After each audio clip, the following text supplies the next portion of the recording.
Hello, chào mọi người nha. Hôm nay là buổi siêu quay clip ở nhà đu siêu các bạn nha. Các bạn nhân lại một kênh nha.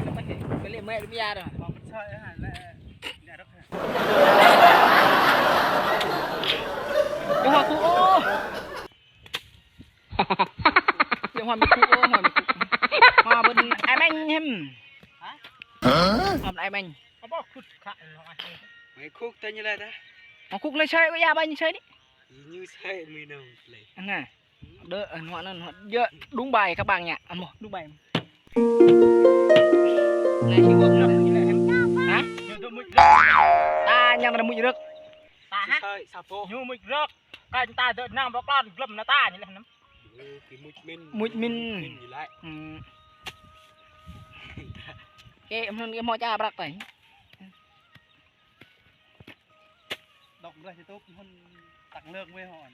Thế bây giờ gỡ ăn ấy, gỡ con mình gỡ tặng tại đi.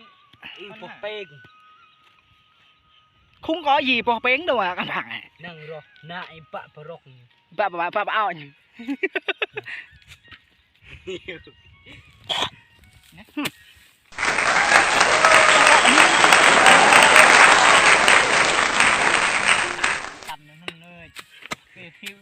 Nhà thiêu kết này, nhà thiêu là thị, nhà thiêu mà bao thì. 3, 2, 1. Hôm nay thì ăn chiêu heavy làm mà cao cái bần chế nhỉ. Rồi ra nhiều là mình đây nó không nuôi này. Mình cao ra cho nó nhẹ hơn. Đúng. Đấy, cao này. Ra đây quay xa cân. Đẹp lắm các bạn ơi, các cháu ơi. Gì nhá à? Xa cân hả? Này xa cân. Làm có mét không chú bác? Mét tư. Một ngày bao nhiêu ấy? Một ngày 100-200 thôi à? Một ngày 200 thôi. 5.000 thôi. Các cháu ơi, xem này. Ba tấn vlog để làm nè, cao hết cái này nè. Làm chi lít. Làm chi lít.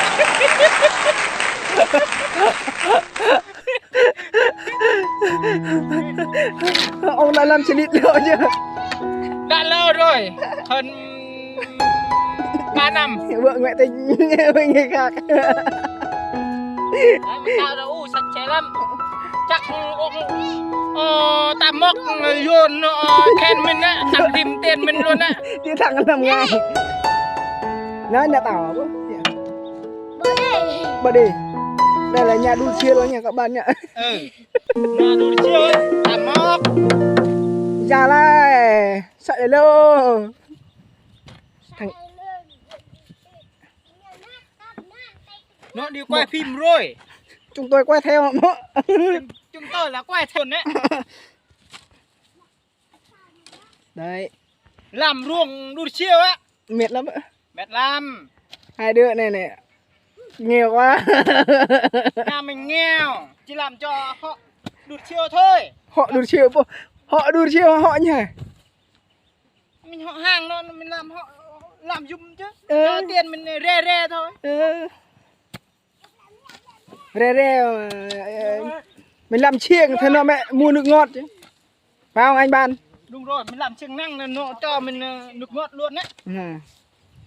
Mình không làm thì nó không cho nước ngọt đâu. Đấy, sáng tới chiều luôn đấy. Đẹp không các bạn ạ? Đẹp không các bạn ạ? Ba gì một bớn không bắt con rắn đâu.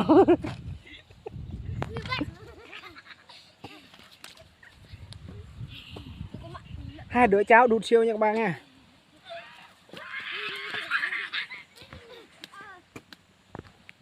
Đây là cái bằng lăng của đút siêu mình làm mà mọi ngày 500. Làm khỏe mấy con đừng ngọt uống chứ. Không làm đuổi ăn là ăn cứt. Phang bác. Đúng rồi bác. Đi làm ruộng rồi người ta mới khó giống tiền. Như bác á, đi quay người ta biết đi làm mình suốt ngày cái đi quay. Hay là bác chơi chơi bác. Bác chia xe chứ. Đúng. Đúng mấy chứ. Đút cái có đói. ông suốt ngày quá đưa mình quay đi không quay lút ôi trời ơi ông này to khỏe để yêu lắm, mình yêu lắm các bạn ạ. Hôm nay là mình làm việc có đủ chiêu à, mệt lắm. Ôi trời ơi. Các bạn nhớ like và ủng hộ kênh mình nha các bạn nha. Mình là Y Ăn để. Ok. Mình like cho hai bao luôn nhá.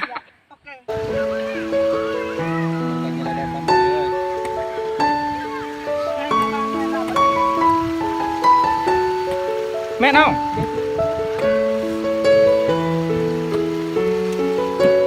Ui. Mệt quá. Chồng như hai bao không một bao.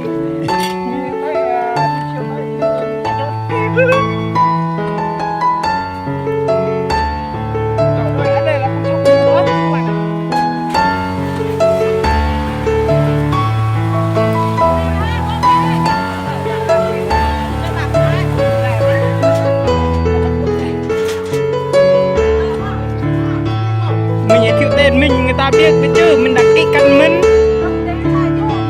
giới thiệu tầm bậy tầm bạ người ta không đăng ký cho đâu. Biết chứ sao không biết. Nó trong cái nhà không là anh em có ba anh em mình làm việc chưa nhỉ. Như là bảo hộ kênh video TV nhé các bạn.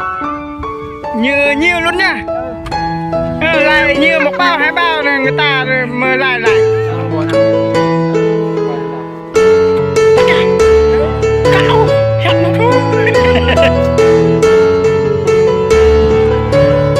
Ông này làm nó gì lắm, không nói chuyện luôn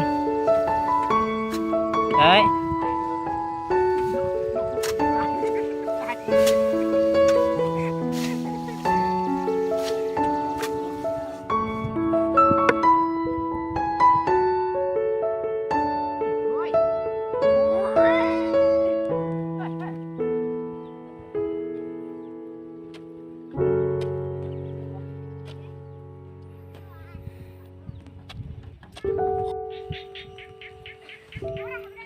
Người nào mà đam mê hoa là mua hoa đây nhá.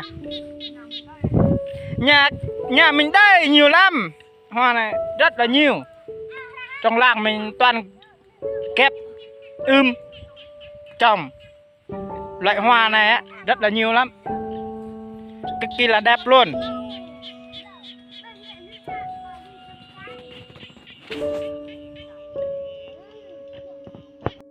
Hello chào mọi người nha. Thì hôm nay là xe đu đó. Nó đi văng rồi. Đấy, biển số xe là 81 luôn. Đấy. Đẹp chưa? Xe đu đó, 81. Cái này là nhà đu siêu. Đi văng hết rồi, đi làm hả đi không biết. Đấy. Cái kia bộ loa mơ ấy mua. Xài chỉ một ngày 2 ngày thôi, không cần nhiều.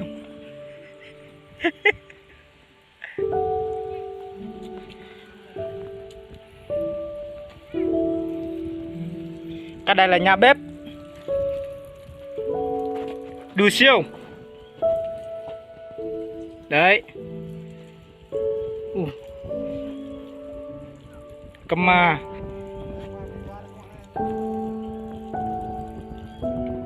mày phát có đủ thứ luôn.